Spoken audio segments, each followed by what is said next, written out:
So good to be here. I know we're lagging behind and some friends need to leave, so we need to be quick.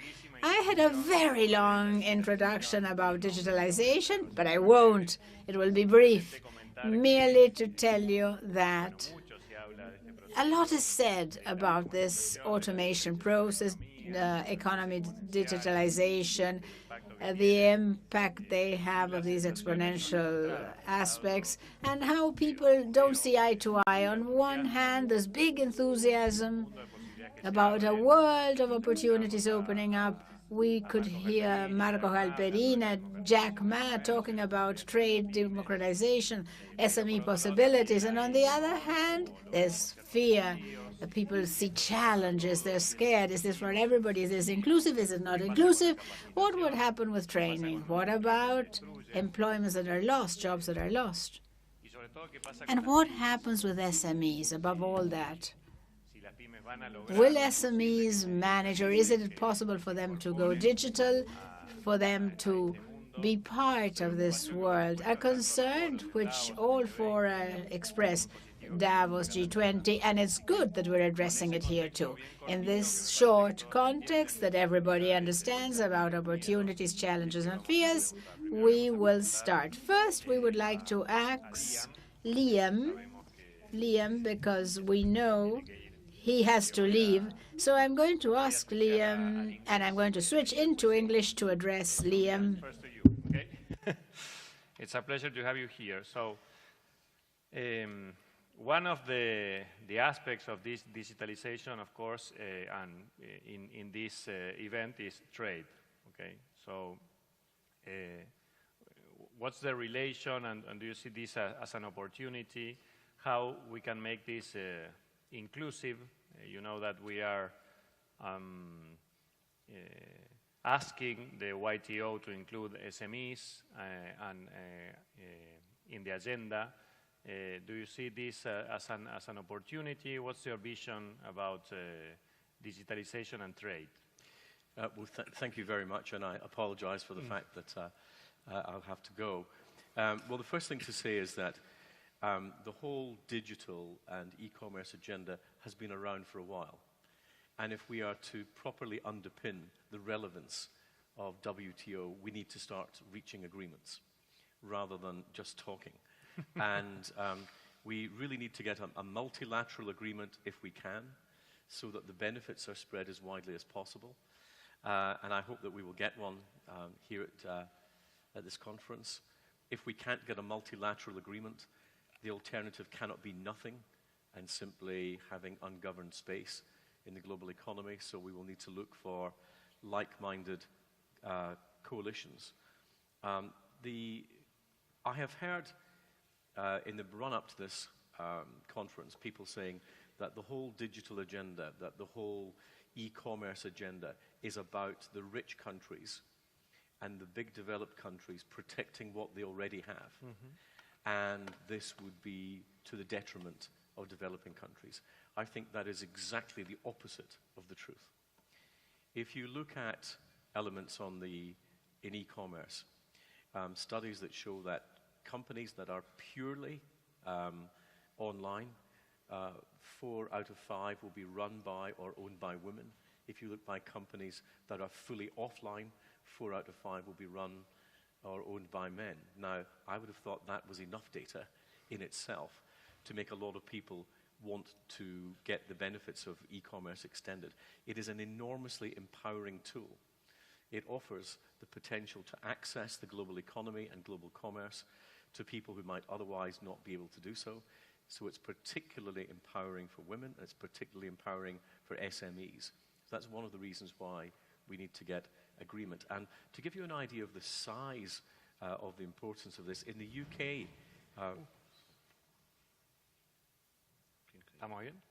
it's okay. That's it. I have that effect on people.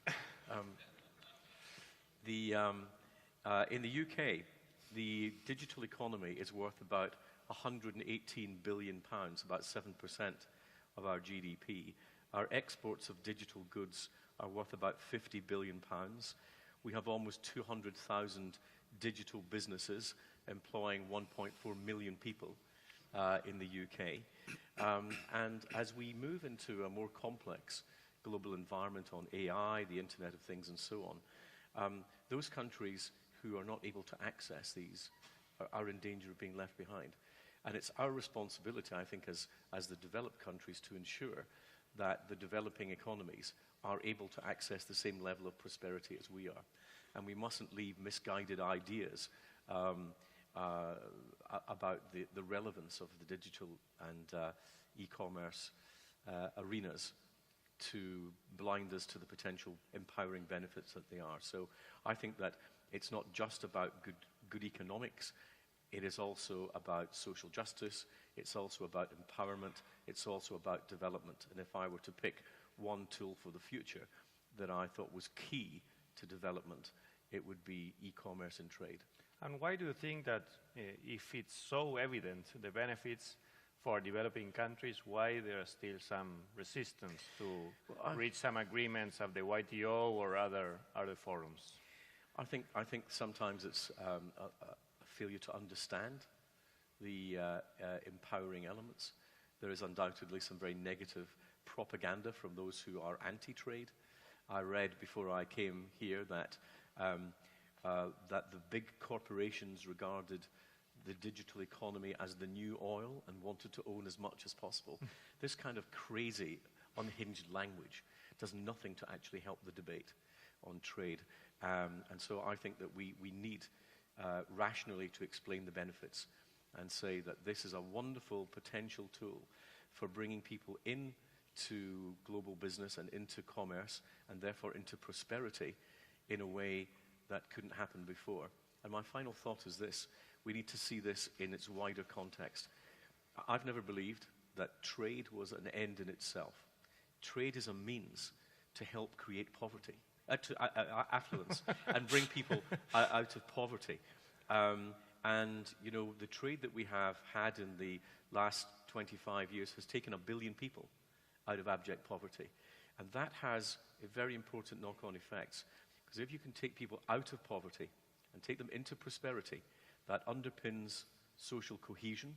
That social cohesion contributes to political stability, and that political stability contributes to our collective security. And if you can take those people who are disempowered at the moment, if you can take those people and take them in to commercial activity, and I think that's particularly true for women in developing countries, if you can do that, you're not just contributing to their better well-being, you're contributing to our collective well-being. And we need to see this as a continuum that we cannot interrupt at one point without interrupting it at all the points. And so this is a real once-in-a-generation opportunity to make sure that everybody shares in the empowerment and we do not leave any of those in the global economy behind. Because if they are left behind, then that will have knock-on effects for the rest of us. Okay, and what do you think, Alex? Do you agree? What do you think from being you and me from developing countries? Do you see digitalization and trade and e-commerce as an opportunity, as a challenge, as something to be afraid? Let's see. Before being in government, I was for 25 years entrepreneur in the digital economy. And my very first initiatives, for example, were exporting software. And so I am the result of the digital economy early adoption in my country. And so I totally agree with what Mr. Fox has expressed. We have to be very clear that the main input of the digital economy is data. And when we see all this reaction against e-commerce, for example, that we are seeing these days, it seems to me that there are a number of misconceptions, as was said. This is already there. So if governments or some countries decided no to accept that reality, if they think that by blocking the WTO process. They're helping. They're not helping.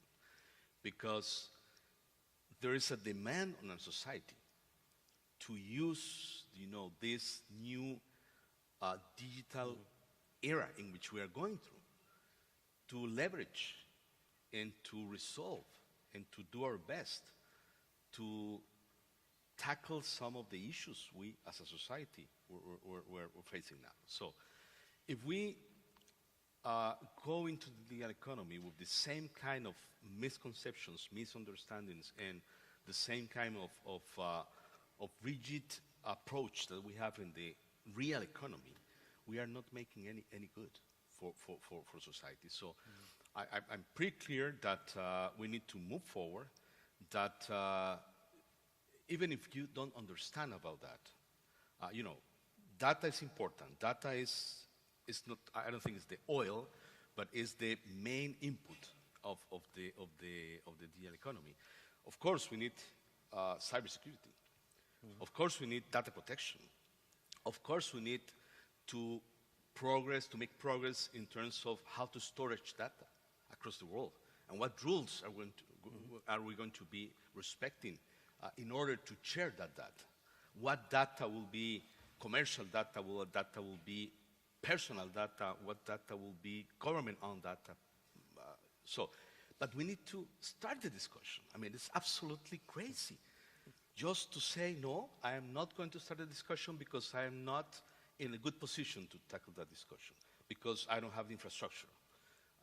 We all start trading without the infrastructure. When Costa Rica made the first exports to the UK 180 years back, we have not even a port.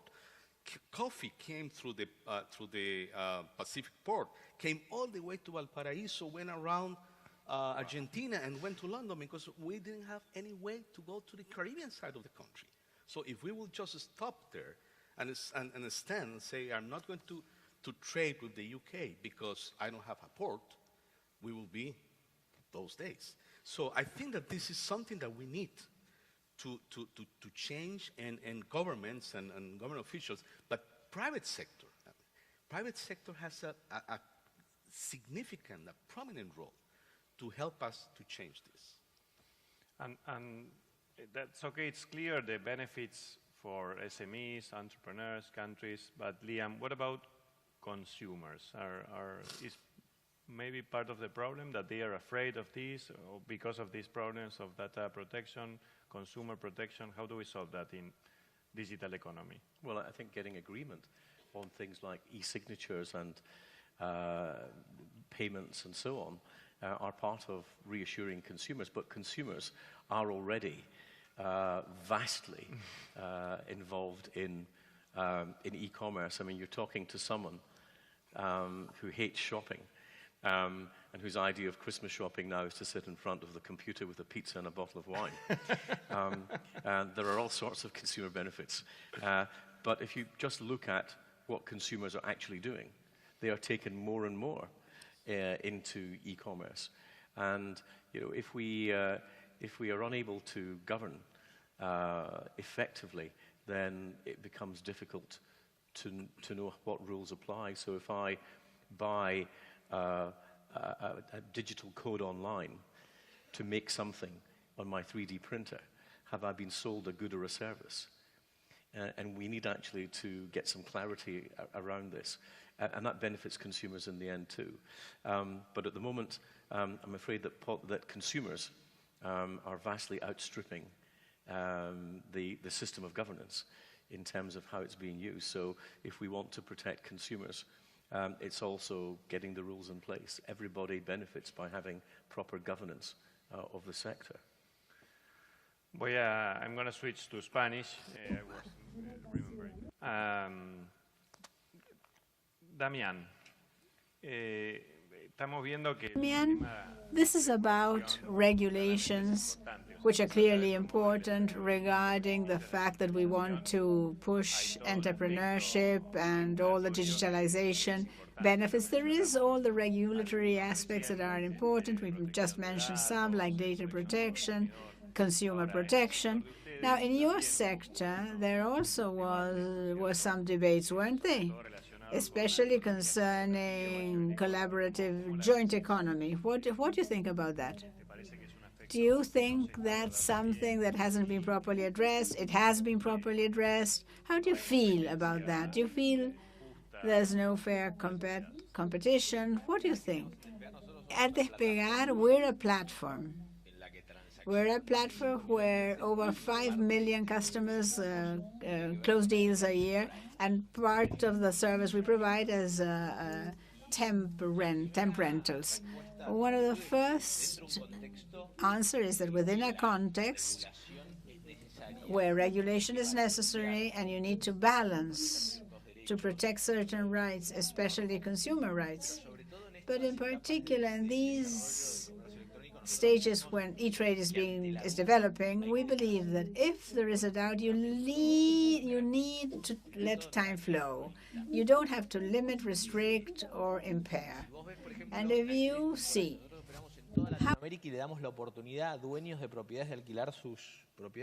in temporary rentals in Latin America, you see that there are totally different systems. In Brazil, you have to register as an auctioneer in order to be able to offer this. In Argentina, if you're a foreigner, you have to. If you're local, you don't. Mexico, totally different. So you start thinking, what facilities are we giving the Latin Americans who want to get an income out of their property, the property they don't use? You know, a pain in the neck and a different way to cope with it.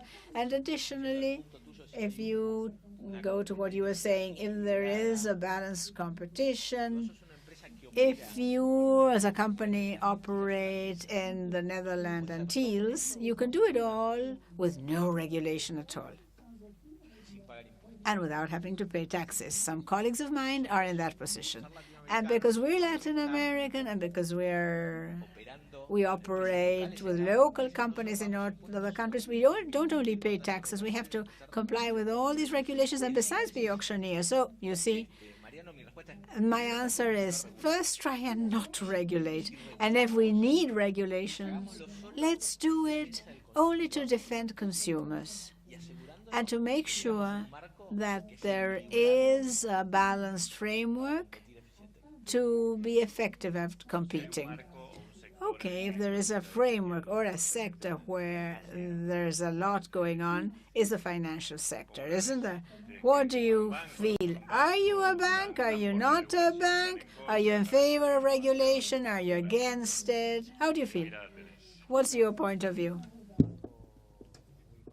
It is a bank with all typical of a bank, and we're part of the Santander Group, which is a bank. We see this digital opportunity as a big opportunity. We're focused on capitalizing opportunities. The thing is, the digital opportunity for economy has a direct good impact. Precisely what you said, that it is key, the fair regulation is key. If you do things well, it's a wonderful opportunity to bankerization of an informal black economy, especially in developing countries, and access to credit, which otherwise is just not possible, because in Open Bank we're using algorithms to give hand out facilities, and absolutely the same group of people, when they use machine learning, they can receive credits with the same risk appetite, the same actual risk, and 30% greater people. So when you don't, for an economy, if you don't understand that you need credits for the economy to grow, especially for individuals as SMEs, because big corporations always find a way to credit, that's key. And the other thing is that digitalization and opening digital accounts and having greater access to credits, it's magical for an economy, because if you want the economy to work, you need deposits to flow and credits to be given out. Otherwise, the economy machinery is stopped. This is a big opportunity. What is a concern, and to be absolutely honest, is asymmetries and regulation. Asymmetries. You think of regional asymmetries, which is, I think, what you mentioned, Damian, which at the bottom of it is like football. the best goalkeeper, the best wing, and if you think of Argentina, it won't be as good, as strong as it is elsewhere. You want the digital industry, your own bank. If you have a very strong bank because they make the most of digitalization, and you might lose as an economy. So we see the digital asymmetries. Some banks in the US can do a lot, and in Europe, in the United Kingdom, only a bank can do. And as the UK is leaving Europe, this is a concern. Instead, in Argentina, I believe in the administration, the vision is much more progressive and much more similar to Europe, a matter of pride.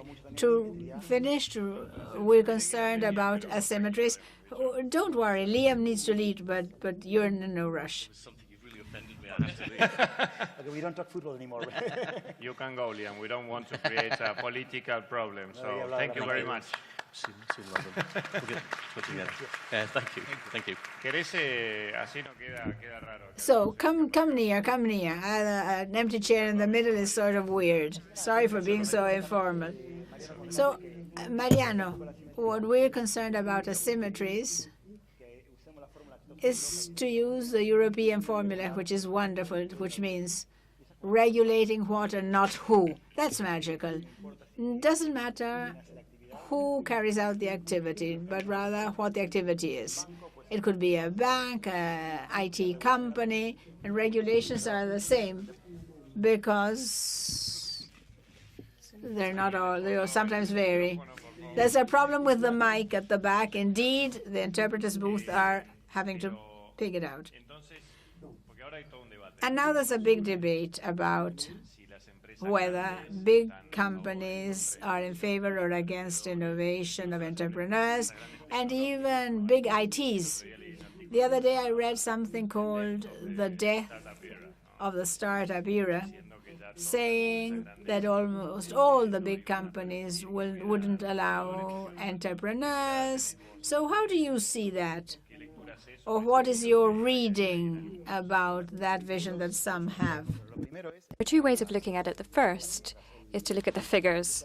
In the financial industry, there's 32 million in the last year in the fintech industry that has been raised. So it's the big companies and the big innovators that have the critical mass to innovate, to bring talent, and to bring innovation into the economy. So it doesn't matter if it's a little startup or a big corporation. The important thing is to have innovation in a country, for example, like Globant with 6,000 people. There's still innovation, but on the other hand, in the case of banking, in Santander Group, we work a lot with fintechs. So you can look at the reality of our big partners.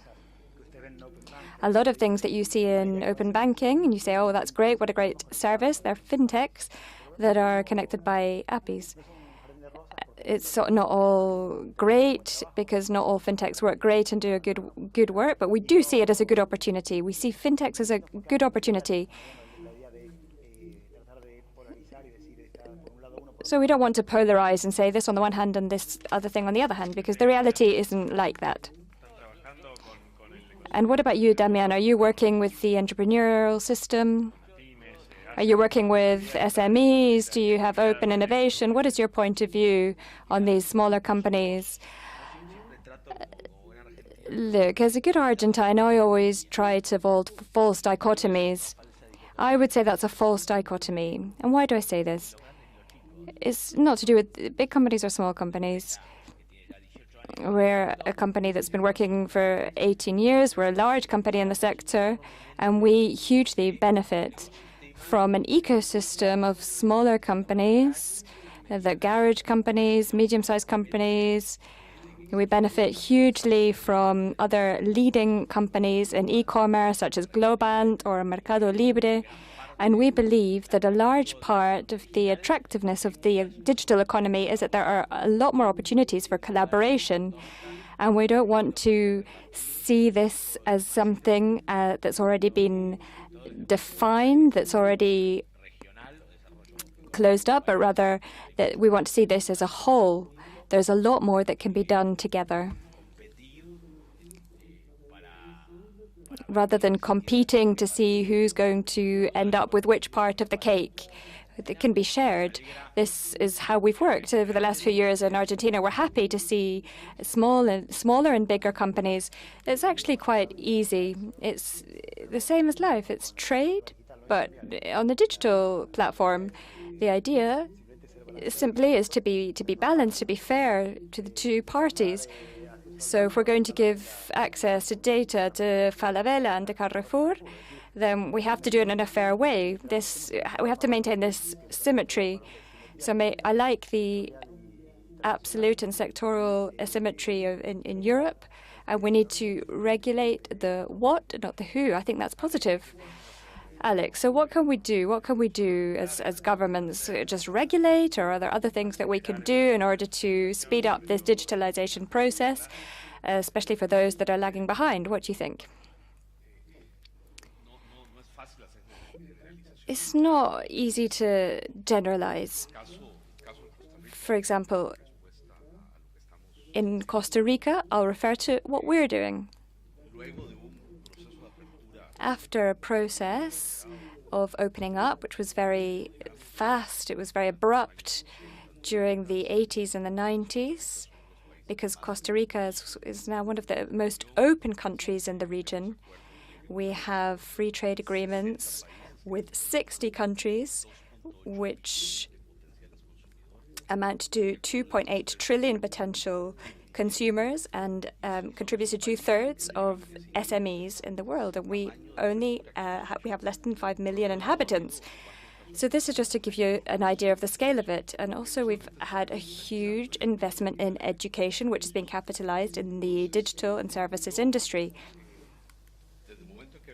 So since I took office 4 years ago, having first worked in the private sector, I am very clear about the fact that not everything has to be legislated.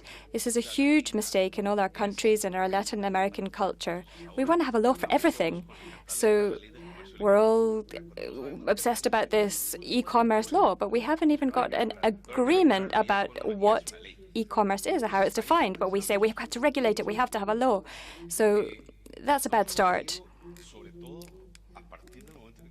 So from the point of view where Costa Rica in 2015 started to review our practices, we had to understand that there are rules and there are standards. And often the standards help you to get to the rules. It's the way, it's the vehicle to get to a rule, but there are also laws, and there are policies, and there are strategies. And you have to construct a better combination of all of these in public policies. You mustn't be fanatical about one or the other, because all of them have their role to play. So all of these conversations that we're having about the digital economy, the regulation of all of these shared economies, what we said before about data, we're speaking about the fact that we're at a stage where we have to monetize our assets, the digital ones and the physical ones. This is the play at this point in time. As a productive sector in Latin America, we have to focus on productivity. We are in some ways more productive than developed countries or than countries in Asia. But if we focus on these issues, we're never going to achieve the development or position ourselves in the market. So how can we achieve this? We need to make our assets profitable. If I have data, I need to make them profitable. And for that, I need to do business. So the business climate that is generated and the simplification of the process, that is the recipe. It's a very intense process, and you have to submit all the transparency involved in this to each committee. There's 35 countries, there's the secretariats, there's experts from around the world. They all have to review it, they have to study it. All of the things that are under the carpet come out, they come to light, and they make whirlwinds. You have to accept that they were there and then think what to do about it. And not all of this has to do with laws. This is one of the messages that I would like to communicate here. And to the private sector, I'd like to remind you that this isn't about governments and the private sector and the civil society. We need to work together. We need to have a logical interaction that is rational and constructive. But this discussion to empower SMEs, the digital economy, women, young people, we have all of this as well as something that we can't ignore, which is our salary capacity. So I would ask some of the entrepreneurs that are here, those who have land, for example, how is that land used? Well, so there we have the lack of productivity that we have to focus on. And I think that this is one of the discussions that is least present in all our talks. Businessmen don't encourage the state to have this conversation because they're focused on competitiveness. But actually, we have to look at what's happening inside companies, not just from the company looking outside. Both aspects have to be looked at the end of the day. Okay, that's very interesting. Now we're going to have another panel, and I'm sure they're going to speak more about productivity. We focused on one of the aspects of digitalization, going beyond programs. There are complexities that require interventions on behalf of the state. And then there's a big issue, which is whether this regulatory issue has to be resolved by each country individually or whether it should be resolved and settled in these forums, because otherwise complications arise. So thank you so much to all of you for being here. And thank you to all of you for being here, for staying, and for staying for the next panel. Thank you.